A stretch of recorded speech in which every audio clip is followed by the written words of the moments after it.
Imagine a sun-drenched orchard in Andalusia. A Spanish farmer plucks a perfect Marcona almond from a tree. You roast it in olive oil, dust it with sea salt, and serve it at a high-end tapas bar in Barcelona. It sounds incredibly romantic, right? It feels like an artisanal craft passed down through generations. But step inside a modern Spanish almond processing plant, and that romance vanishes instantly. You won't find old wooden mallets or stone grinding wheels. Instead, you'll walk into a deafening, dust-filled fortress that looks more like a Silicon Valley semiconductor factory than a farm. You will see millions of dollars of optical lasers scanning nuts in midair. You will see towering stainless steel silos, industrial boilers, and explosive dust extraction system. And sitting in the center of it all is a plant owner staring at a screen, sweating over shipping container rates from Fresno, California. Why? Because the truth of this industry is deeply misunderstood. You aren't playing in the local agricultural market. You are fighting in a high-tech, highly volatile global commodity war. This isn't the business of selling gourmet nuts. This is the business of high-speed sorting and global biomass arbitrage. To understand how an almond plant actually makes money, you have to realize that not all processors are playing the same game. There isn't just one almond market. In Spain, the industry fractures into three distinct business models. First, you have the toll processors, or what the locals call the maquila mata. These plants don't actually buy or own the almonds. They are essentially industrial toll booths. A local cooperative or independent farmer brings in a truckload of harvest, which is mostly green hulls, hard woody shells, and dirt. The plant charges a fixed fee per kilo to run the harvest through the hullers, the crackers, and the sorters. Their customer is the farmer. Their revenue is purely volume-based. It's low risk, but it requires a massive, constant flow of trucks to keep the machines running and pay off the heavy equipment debt. Second, there are the premium exporters. These are the risk takers. They buy raw almonds directly from the growers, taking full ownership of the inventory. They specialize in native Spanish varieties, like the legendary Marcona or the Largueta. They crack them, blanch them to remove the brown skin, and sell the pristine, ivory-white kernels to high-end European confectioners who make nougat, tiran, and marzipan. Their customers are luxury food brands. The margins here can be incredibly lucrative, but the inventory risk is terrifying. If global prices crash while your warehouse is full, you lose millions. Finally, you have the ingredient suppliers. This is the hidden backbone of the modern nut industry. These processors don't care about the perfect, whole almond. They are feeding the booming alternative dairy and commercial baking sectors. They take the broken nuts, the scratched nuts, and the visually imperfect ones, and they grind them into almond flour, paste, or the base for vegan almond milk. They sell to massive, multinational food conglomerates. For them, it's all about continuous volume, tight contracts, and absolute food safety compliance. So, you want to build your own processing plant.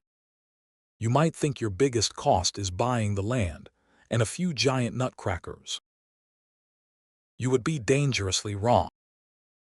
The barrier to entry in this space is brutally high, and the hidden costs will drain your capital before you process a single nut. Let's start with the lasers. Yes, lasers. When you crack an almond, you create a chaotic mix of kernels, broken shells, twigs, and rocks. You cannot separate this by hand. you have to buy advanced optical sorting machines. These machines use infrared cameras, lasers, and machine learning to analyze every single nut falling through the air at high speed. If it detects a microscopic piece of dark shell or a discolored nut, a precise blast of compressed air shoots it out of the stream.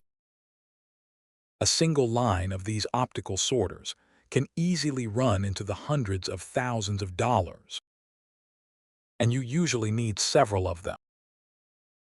Then there is the silent killer, dust. Almond shells and hulls create an enormous amount of fine, dry dust. And in an enclosed industrial space, organic dust is highly explosive. To comply with strict European Union safety regulation, you must install massive, heavy-duty dust extraction and ventilation system. You need spark-proof wiring, specialized sensors, and reinforced silos. Failing to invest heavily here doesn't just mean risking a fine. It means risking the entire plant blowing up. Finally, you have the cost of food safety and aflatoxin compliance. Almonds are highly susceptible to a naturally occurring mold called aflatoxin. If a shipment arriving at a European border or a major buyer tests positive for elevated levels, the entire truckload is rejected. To prevent this, your plant needs an on-site laboratory. You need dedicated quality control technicians, constantly sampling batches. You need specialized cold storage and humidity-controlled silos. You aren't just processing food. You are running a high-grade, pharmaceutical-style clean room for agriculture. This brings us to the most fascinating, counterintuitive reality of owning an almond processing plant. It is the secret that industry veterans know, but outsiders completely miss. Call it the perfect nut paradox. You would assume that the entire goal of the business is to produce and sell the perfect, whole, unblemished almond kernel. But the truth, the perfect kernel is often just a loss leader. It barely covers your raw material costs and your massive equipment debt. Why? Because the global price of that almond is largely dictated by California. The U.S. produces the vast majority of the world's almonds. When California has a massive crop, they flood the market, and the global price floor collapses. No matter how good your Spanish almond is, the market will only pay so much of a premium. So, where does the actual net profit come from? It comes from the garbage. When you process an almond, only about 25 to 30% of what you harvest is the actual edible kernel. The other 70% is the fuzzy green hull and the hard woody shell. In the past, this was considered waste. Today, it is your profit center. The heavy, woody shells are highly combustible and burn incredibly hot. Processors sell thousands of tons of these shells to local industrial plants and biomass energy facilities to be burned for green electricity. The green, fibrous hulls are highly nutritious and are sold in bulk to local dairy farmers as cattle feed. And the almonds that accidentally get broken during the cracking process, those are swept up and sold at scale to the almond milk industry. The paradox is profound. You don't make your core margin on the beautiful, perfect nut that goes into a glass jar. You make your margin by monetizing the biomass, the dust, and the broken pieces. To see how this plays out in the real world, look at the recent evolution of the Spanish almond industry. For years, Spanish farmers relied on traditional varieties. But as droughts became more frequent, the industry pushed growers to plant new, highly resilient cultivars like the Guerra or Bologna. These trees were great for the farmers because they survived the harsh climate and yielded good crops. but they created a nightmare for the processing plants. When these new varieties hit the processing line, specifically the blanching machine, where nuts are submerged in hot water to loosen the brown skin and then run through rubber rollers, the processors discovered a fatal flaw. Due to unique shapes and water absorption rates, running these modern varieties through standard industrial blanchers caused massive damage. According to industry analysis, up to 30 to 40% of the kernels were snapping in half. Imagine buying a luxury car, driving it off the lot, and instantly losing 40% of its value. That is what was happening on the factory floor. The processors who stubbornly tried to operate as traditional premium exporters, relying solely on selling whole, perfect blanched nuts to high-end confectioners, saw their margins wiped out overnight. They had paid top dollar for the raw crop, but their machines were turning nearly half of it into discounted pieces. But the processors who understood the central paradox, they thrived. They immediately pivoted. They stopped fighting the breakage and instead aggressively scaled their contracts with European vegan alternative dairy brands. They took those broken halves, ground them into paste, and sold them to the booming plant-based milk sector.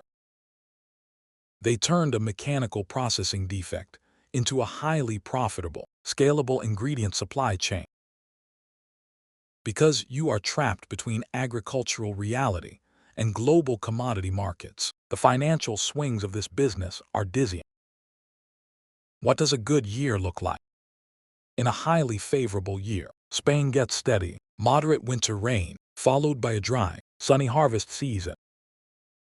The nuts grow to optimal size, which makes them much easier for your machines to crack cleanly without shattering the kernel. Meanwhile, across the globe in California, an unexpected weather event might slightly reduce the American yield. This is the dream scenario. With California supply balanced, global commodity prices tick upward. High-end buyers eagerly pay a premium for your locally sourced Spanish crop. Your optical sorters are running at 90% capacity, 3 shifts a day, spreading your fixed equipment debt over massive volume. Energy prices are stable, meaning your industrial boilers run cheaply. The local dairy farmers are buying up every ounce of your whole waste for cattle feed. In a year like this, a well-run plant can see excellent cash flow, with net profits comfortably hitting double digits.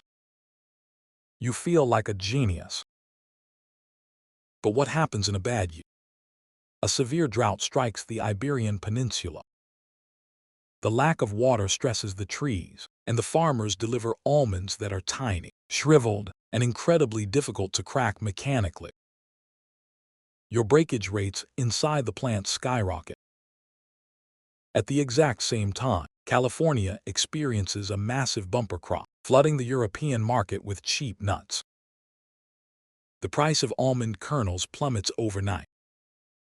Suddenly, the raw nuts sitting in your storage silos are worth less than what you paid the farmer for them 2 months ago. Because the local harvest is small, your multimillion-dollar optical sorters are sitting idle, operating at barely 40% capacity. But the bank still demands the monthly loan payment for those machines. To make matters worse, a spike in European energy prices makes running your blanching boilers astronomically expensive. In a nightmare year like this, net margins completely evaporate. Your kernel sales are operating at a total loss. The only thing keeping the plant out of bankruptcy is the cash you generate by selling the woody shells to the local biomass power plant. Owning an almond processing plant is a masterclass in operational humility. It forces you to realize that in the modern agricultural supply chain, vanity will bankrupt you, and efficiency is the only thing that will save you. In this business, you crack the nut for prestige, but you sweep the floor for profit.